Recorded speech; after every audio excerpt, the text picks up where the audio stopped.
Be the bridge, not the battle. What if I told you that the most powerful force in the universe is not matter, not energy, not even consciousness, but nothing? I know, that sounds like the kind of statement that makes you either lean in or politely excuse yourself from the conversation. But stay with me. Because the deeper I went into the origins of existence, through physics, astronomy, and the quiet wisdom of the Upanishads, the more I realized something unsettling and beautiful. Everything we know emerged from what we casually call nothing. Now, let me clarify something immediately. This is not the kind of nothing you experience when you open your fridge at midnight and regret your life choices. This is not emptiness in the ordinary sense. This is a living nothing, a restless field, a presence that refuses to remain silent. Modern physics calls this the quantum vacuum, Krauss 2012, a state that is far from empty. It is filled with fluctuations, particles appearing and disappearing, energy flickering in and out like a cosmic heartbeat. And that was my first moment of pause. Because suddenly, nothing did not feel like absence. It felt like possibility.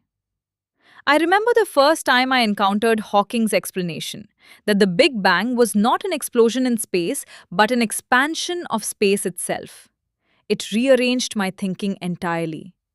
We are used to imagining explosions happening somewhere, but here there was no where. Space itself was emerging, time itself was unfolding. Asking what came before it, as Hawking suggests, is like asking what lies north of the North Pole.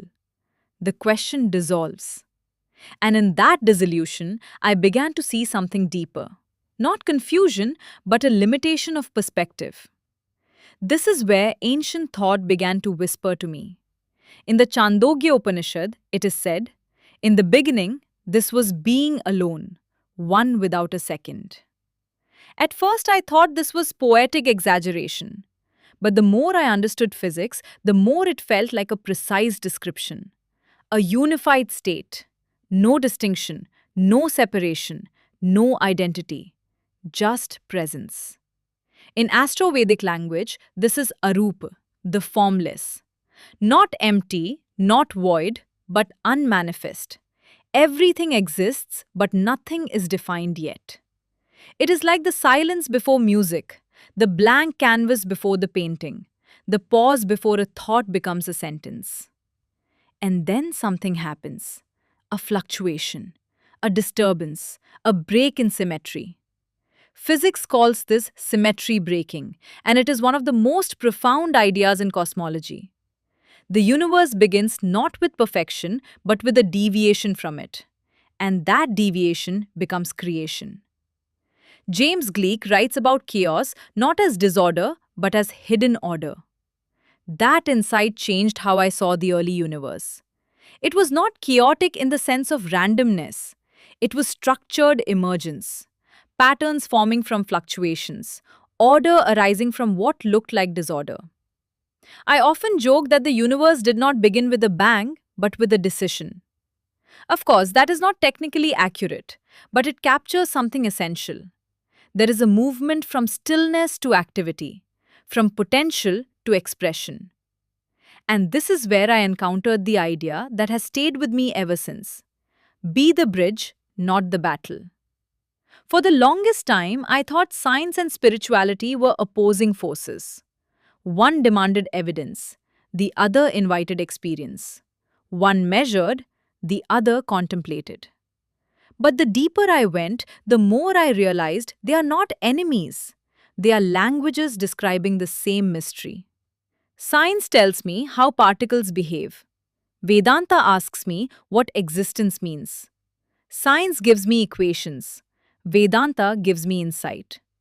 And somewhere between them, I found not conflict, but continuity.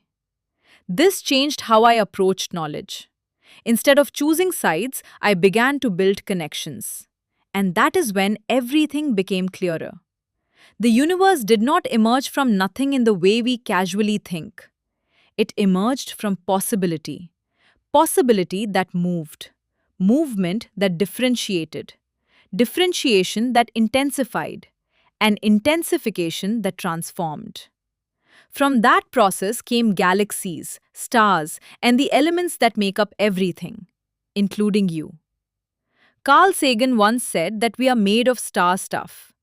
I remember reading that line and thinking it was poetic, but now I see it as literal. The carbon in your body, the oxygen you breathe, the iron in your blood, all of it was forged in the cores of stars. But more than that, we are made of the same process that created those stars. And here is where it becomes personal. Every idea you have ever had began in a space that looked like nothing. Before a thought forms, there is silence. Before clarity emerges, there is confusion. Before understanding, there is uncertainty. And then something shifts. A connection forms. A pattern appears. A realization happens. That is your personal Big Bang. End of episode 1.01. We will continue in the next episode.